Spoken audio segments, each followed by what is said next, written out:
புரட்டாசி மாதம் தமிழ் காலண்டரின் 6வது மாதம். செப்டம்பர் நடுப்பகுதி முதல் அக்டோபர் நடுப்பகுதி வரை ஆன்மீக ரீதியாகவும் சடங்கு முறைகளிலும் மிகவும் சிறப்பான மாதமாக கருதப்படுகிறது. இதன் சிறப்புகளை புள்ளிவிவரமாகச் சொல்கிறேன். புரட்டாசி மாதத்தின் சிறப்புகள். 1.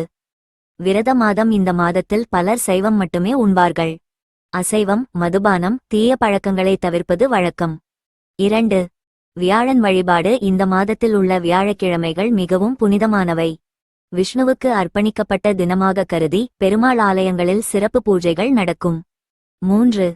சனிக்கிழமைகள். பெருமாள் வழிபாடு. புரட்டாசி சனிக்கிழமைகள் பெருமாள் சனிகள் என அழைக்கப்படும். இந்த நாட்களில் பெருமாளுக்கு தீபம் ஏற்றி வழிபடுவது புண்ணியம் தரும். 4. மகாலய அமாவாசை. புரட்டாசி மாதத்தில் வரும் அமாவாசை மகாலய அமாவாசை எனப்படும்.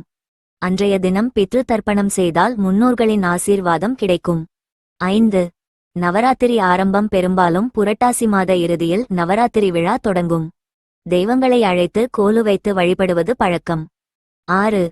இயற்கை மாற்றம். புரட்டாசி மாதத்தில் மழைக்காலம் துவங்குவதால் இயற்கை சுத்திகரிப்பு நடைபெறும். உடல்நலனுக்கும் இந்த மாத விரத வழக்கங்கள் உதவிகரமாக இருக்கும்.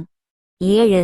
விஷ்ணு பக்தர்களுக்கான மாதம். பெருமாள் வழிபாடு, திருமாலை ஓதுதல், கோவில் தரிசனம் ஆகியவை மிகவும் பரவலாகச் செய்யப்படும். மொத்தத்தில் புரட்டாசி மாதம் ஆன்மீக சுத்திகரிப்பு, பித்ரு வழிபாடு மற்றும் பெருமாள் பக்திக்கு உரிய மாதம் என்று சொல்லலாம்.